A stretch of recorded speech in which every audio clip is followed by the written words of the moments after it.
Welcome back for another video in our series, sharing ideas in support of distance learning. I'm Andrew Easton with the ESU Coordinating Council, and I'm grateful that MaryAnn Johnson and Amy Wiedel of ESU 5's World Language Program are joining us today as we explore a little bit more about what it means to provide individual students with feedback via distance learning. So I want to set the stage for this to begin with and say that a DL teacher may be delivering to students live in person and a student via screen to a student who's in another school, or you might be delivering from a studio, as is the case with the ESU 5 with the World Language Program, to a classroom of students.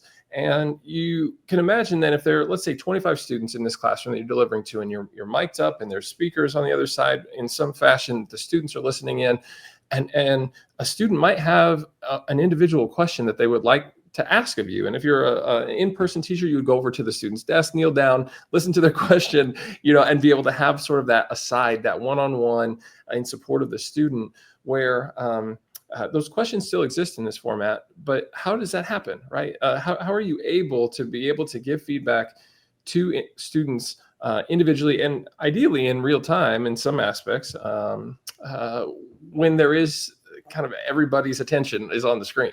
So with that, exploring that topic is what we're going to do over the course of today's conversation as a part of this series. And so really grateful to MaryAnn and Amy to talk about that and more. So help us understand, I guess, some of the practices that you all incorporate to make sure that students are getting that feedback. I think as a distance learning teacher, you start realizing that each classroom has their own personality.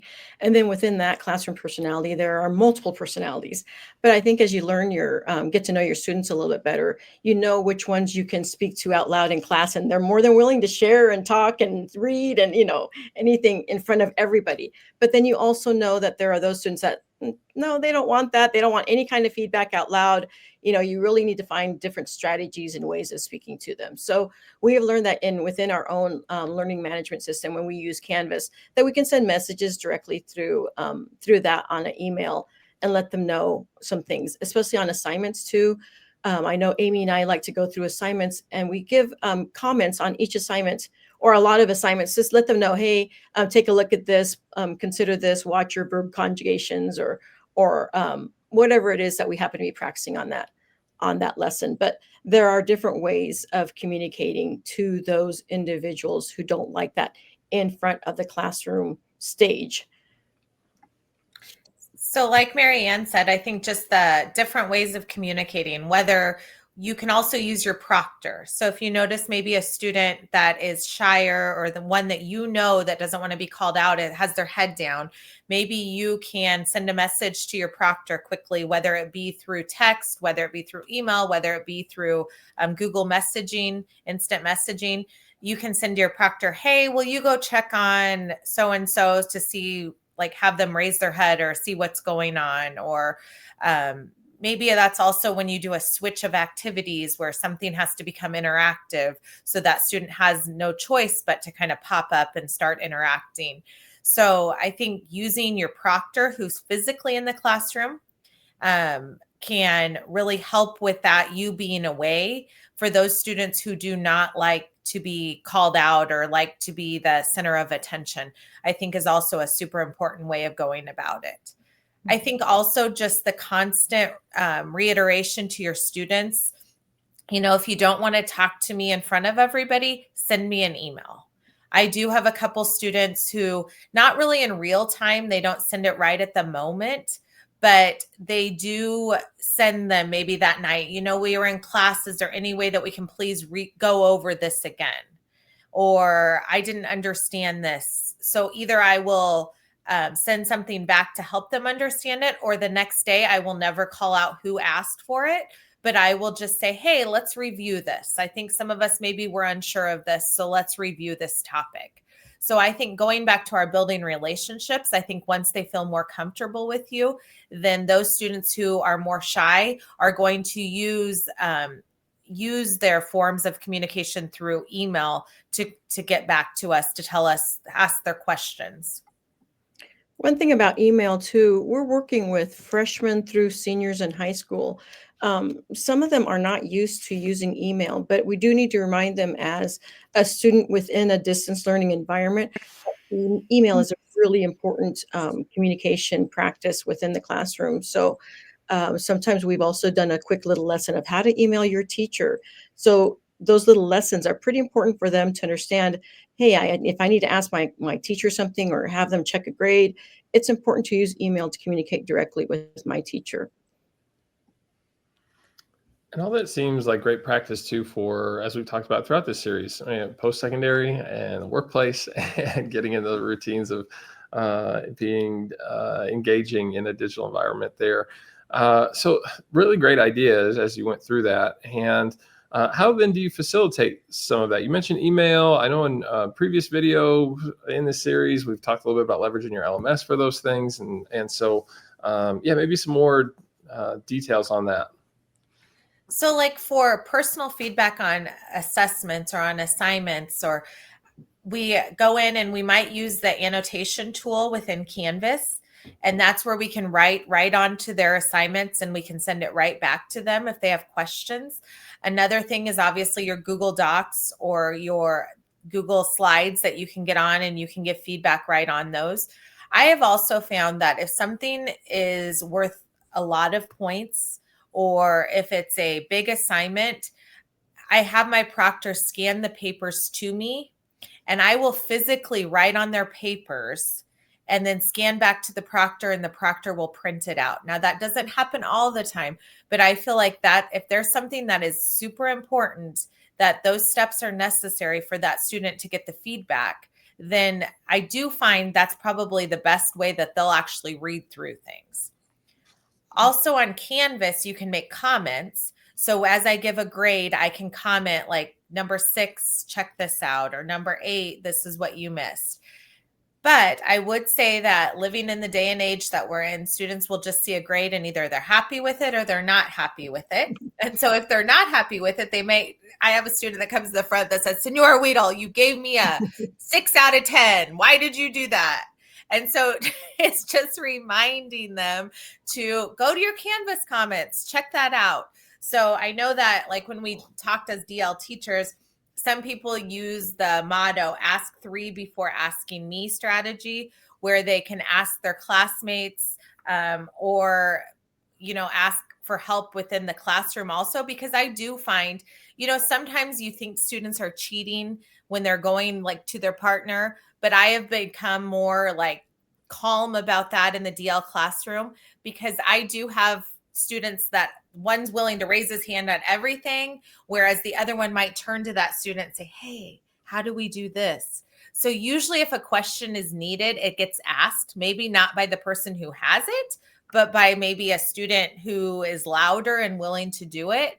So I do think that's an important motto, is like the students have to work together, combined their different personalities, and usually the questions and the feedback are given. Yeah, for sure. That asking others, I think it's always a great tool when their classmates can show another classmate how to do it. So I think that's a great for the student teaching the other student. When you see that happening, you know that, hey, they are learning, and it's great for each other to see, oh, this person gets it, so I can get it too. And so, yeah, I think that I too have let it go a little bit more, not thinking that they're cheating, but instead they're working together to reach the same goal of understanding what the lesson is about. So yes, I like them asking me questions, but if they can go to one another and learn from one another, that's great. That's really great too.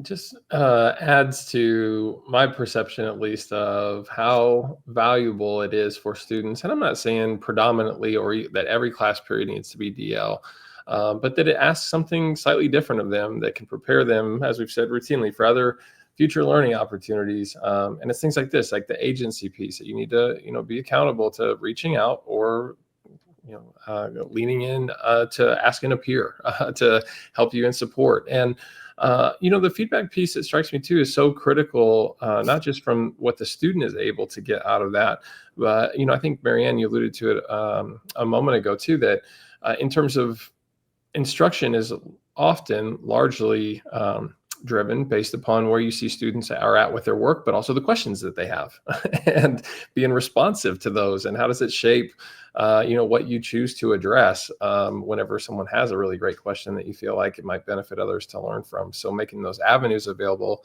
is critical, right, on both ends.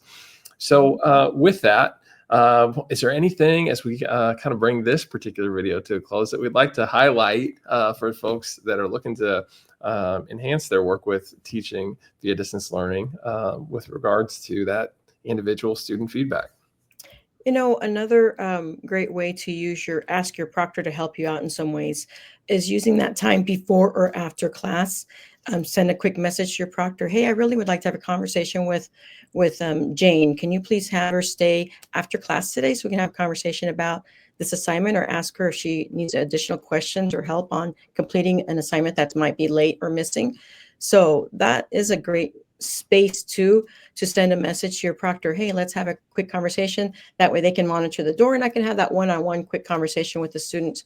And that way it gives them a safe space for them to communicate with me too. What's happening? Why isn't that assignment turned in? I would agree. I do think students, like, I am somebody who maybe would have been a shyer learner in the classroom. And I think this does teach them to kind of break out of their shell.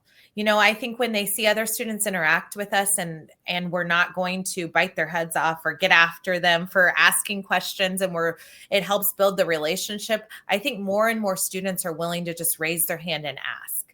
So just as we go through the year and the relationships, like we talked about, get stronger, I think most students are able to advocate for themselves. And those that are not able have many, with their technology knowledge and their ability, it does work. It works well. The students get the feedback. I would also say that usually mistakes or questions, not just one student makes them or has them. So I think if a student has a question, it will get addressed. It will get asked. If mistakes are made, sometimes I'll just say, hey, class, I've noticed the 5 videos I've watched, because we do have them record themselves speaking individually and we give feedback on their videos. But I might just have a quick little lesson. These are 5 of the most mispronounced words that I learned in this unit. And so then we'll go over them so that students also have that group feeling, that camaraderie of saying, I'm not the only one that's saying this wrong. And then what helps best is all the students start correcting each other and they get that feedback with each other, and they take it so much better because they don't want their friends to make fun of them. So It all works out. You just, with that classroom community, and the feedback is there and it works out well. Yeah. Gosh, like so many things in this series, there's overlap. It's part relationships, it's part technology use, it's part being available and as an instructor, and gosh, there's just so many things that go into it. And so thank you for sharing your expertise with us. Really grateful to our ESU 5 World Language Department for all of their support. And so be sure to go check out their website and reach out to them if you'd like some more information on the great work that they're doing day in and day out in service to the entire state, really, with regards to world languages and ensuring that students have access to those courses and learning opportunities. And so with all that said, too, I want to also just thank both MaryAnn and Amy for your time and being in support through this effort. So check out the other videos in the series. As we've said repeatedly here, you can learn a lot from those as well. And we'll see you in those spaces. So thanks.